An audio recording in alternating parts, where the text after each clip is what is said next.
அன்புறவுகளுக்கு வணக்கம். 2026 தேர்தல் களம் சூடுபிடிக்க ஆரம்பித்து விட்டது. தொகுதி வாரியாக யார் யார் போட்டிடுறாங்க, அங்கே யாருக்கான களமாக இருக்குது, அங்கே போட்டி எப்படி இருக்குது, கடும் போட்டியா இல்லை கேக் வாக்கா ஒரு கட்சிக்கு அப்படின்றதெல்லாம் பார்த்துட்டு வரோம். அந்த வகையில் இந்த காணொலியில் மதுரை மத்திய தொகுதியை பற்றி பார்க்க போகிறோம். ஏன் மதுரை மத்திய தொகுதியை நம்ம பார்க்குறோம் அப்படின்னா, நடிகரும் இயக்குனருமான சுந்தர்சி அவர்கள் புதிய நீதி கட்சியின் சார்பில் இரட்டை இலை சின்னத்தில் மதுரை மத்திய தொகுதியில் போட்டியிடுகிறார். ஸோ அதனால தான் இந்த காணொலியில் மதுரை மத்திய தொகுதியை பற்றி நம்ம பார்க்க போகிறோம். முதல்ல மதுரை மத்திய தொகுதியில் யார் யார் வேட்பாளராக போட்டியிடுறாங்க அப்படின்றத பார்த்துலாம். திமுகவின் சார்பில் பிடிஆர் பழனிவேல் தியாகராஜன் அவர்கள் போட்டியிடுகிறார். அதிமுகவின் சார்பில் அதிமுக கூட்டணியில் புதிய நீதி கட்சிக்கு மதுரை மத்திய தொகுதி ஒதுக்கப்பட்டிருக்கு. அங்கு புதிய நீதி கட்சியின் சார்பில் இயக்குனர் சுந்தர்சி அவர்கள் போட்டியிடுகிறார். அவர் இரட்டை இலை சின்னத்தில் தான் போட்டியிடுகிறார். நாம் தமிழர் கட்சியின் சார்பில் அப்துல் ஹகீம் அவர்கள் போட்டியிடுகிறார். அவர் முனைவர் பட்டம் பெற்றவர்.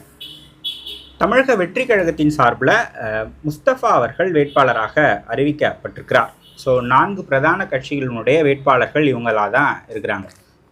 மதுரை மத்திய தொகுதியில் எவ்வளோ வாக்காளர்கள் இருக்கிறாங்க அப்படின்னு பார்த்தீங்க அப்படின்னா, ஆண்கள் 95,632, பெண்கள் 1,01,198, மூன்றாம் பாலினம் 26 பேர். இதில் தான் மதுரை மத்திய தொகுதியினுடைய வாக்காளர்கள்.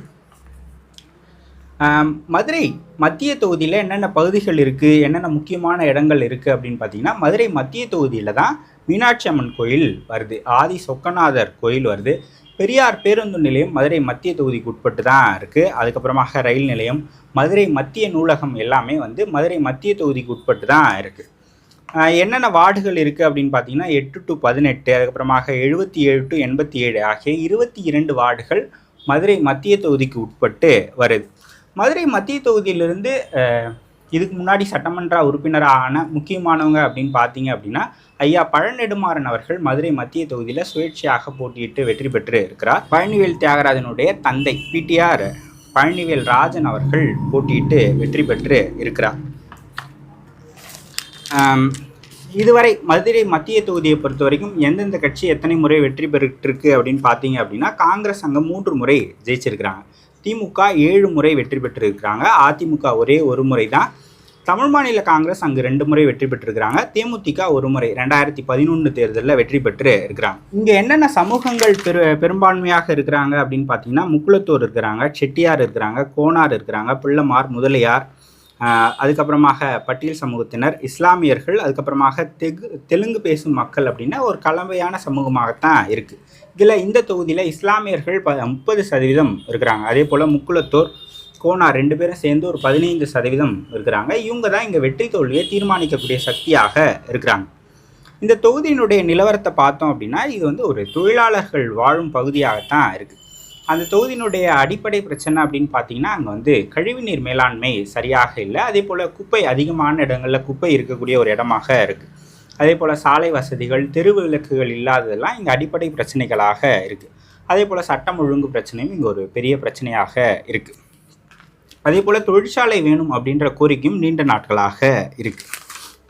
ஸோ இதில் 2021 தேர்தல், கடந்த தேர்தலினுடைய நிலவரம் எப்படி இருந்திருக்கு அப்படின்னு பார்த்தீங்க அப்படின்னா, கடந்த தேர்தலில் திமுகவின் சார்பில் பிடிஆர் பழனிவேல் தியாகராஜன் தான் போட்டியிட்டார். அவர் 73,000 வாக்குகளை பெற்றிருக்கார். சதவீத அடிப்படையில் 49.4. அங்கே அதிமுக 39,000 வாக்குகள் தான் எடுத்திருக்காங்க. சதவீத அடிப்படையில் 26% தான். மக்கள் நீதி மையம் கொஞ்சம் நல்லா பர்ஃபார்மன்ஸ் பண்ணியிருக்கிறாங்க அப்படின்னு சொல்லலாம், 14,000 வாக்குகள்.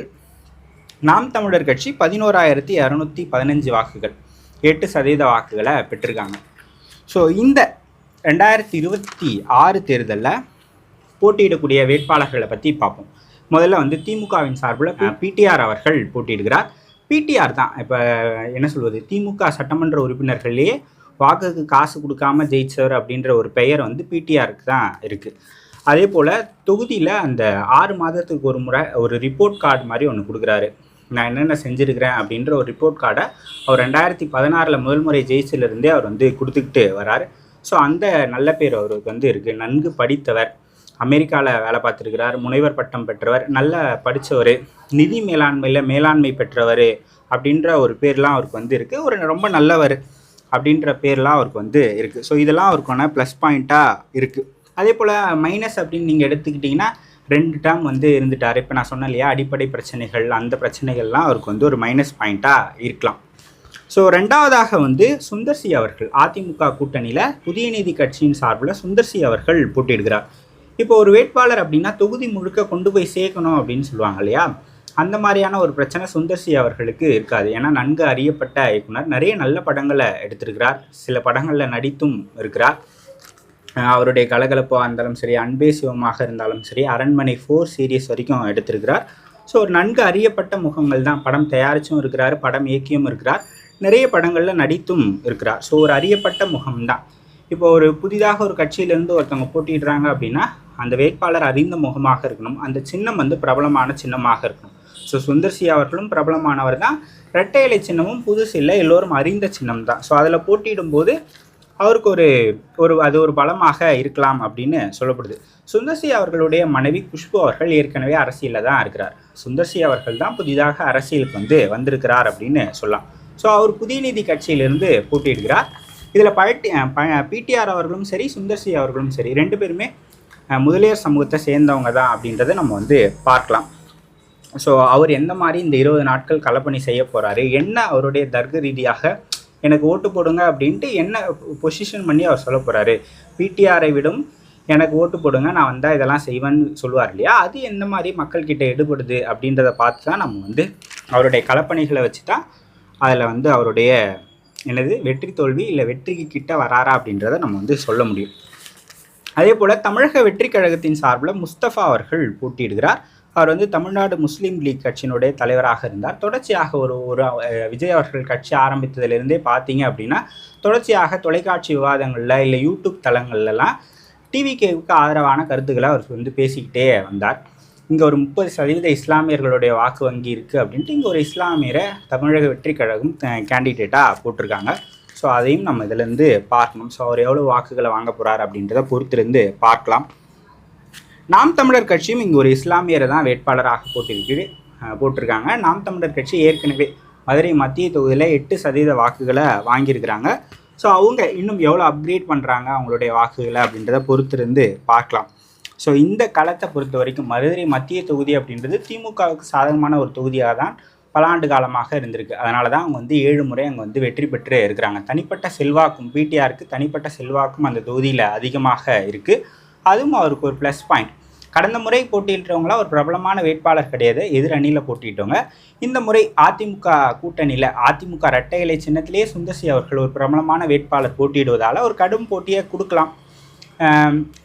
என்ன சொல்வது, ஒரு 2 பேருமே ஒரே சமூகம் தான். அங்கே 30% இஸ்லாமியர்கள் இருக்கிறாங்க, முக்குளத்தோடு இருக்கிறாங்க, யாதவர்கள் வாக்கு வங்கி இருக்குது. ஸோ அவங்களாம் எந்த பக்கம் ஸ்லைட்டாக டில்ட் ஆக போகிறாங்க அப்படின்றத பொறுத்திருந்து பார்க்கணும்.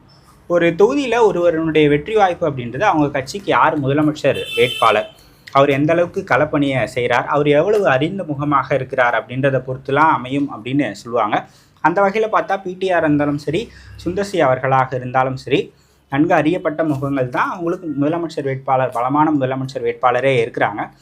ஸோ இந்த 20 நாட்கள் இருக்கு இல்லையா, இந்த கடைசி 20 நாட்களில் அவங்களுடைய களப்பணிகள் தான் அது இன்னும் புஷ் பண்ணோம் அப்படின்னு சொல்லுவாங்க. ஸோ ஆன்டி இன்கம்பன்சி இருக்கா, ஆன்டி இன்கம்பன்சி ஒர்க் ஆகுதா, இல்லை அது ப்ரோ இன்கம்பன்சியாக ஆகுதா, அவங்க கொடுத்த தேர்தல் வாக்குறுதிகள் எந்த அளவுக்கு அவங்களுக்கு வந்து பலனை கொடுக்க போகுது அப்படின்ற விஷயங்கள்லாம் பொறுத்திருந்தால் பார்க்கணும். என்னோட பாயிண்ட் ஆஃப் வியூவில் நான் என்ன மதுரை மத்திய தொகுதியை எப்படி பார்க்குறேன் அப்படின்னா, அங்கே பிடிஆர் அவர்கள் வெற்றி பெறுவதற்கான வாய்ப்புகள் இருக்குது அப்படின்னு தான் நான் பார்க்குறேன். நீங்கள் என்ன நினைக்கிறீங்க அப்படின்றத கமெண்ட் செக்ஷனில் சொல்லுங்கள். இன்னொரு தொகுதி இன்னொரு கள நிலவரத்தோடு தொடர்ச்சியாக சந்திக்கலாம். தொடர்ச்சியாக 2026 தேர்தல் குறித்த செய்திகளை தெரிஞ்சுக்கணும் அப்படின்னு நினச்சிங்க அப்படின்னா சாரல் துளி சேனலை சப்ஸ்கிரைப் பண்ணுங்கள். நாங்கள் ஃபேஸ்புக்லேயும் ரீல்ஸாகவும் தொடர்ச்சியாக போட்டுக்கிட்டே இருக்கோம், யார் யார் வேட்பாளராக இருக்கிறாங்க அப்படின்றதையும். ஸோ அதை தெரிஞ்சுக்கிட்டோன்னு நினச்சிங்கனால எங்களுடைய ஃபேஸ்புக் பக்கத்தையும் பாருங்கள்.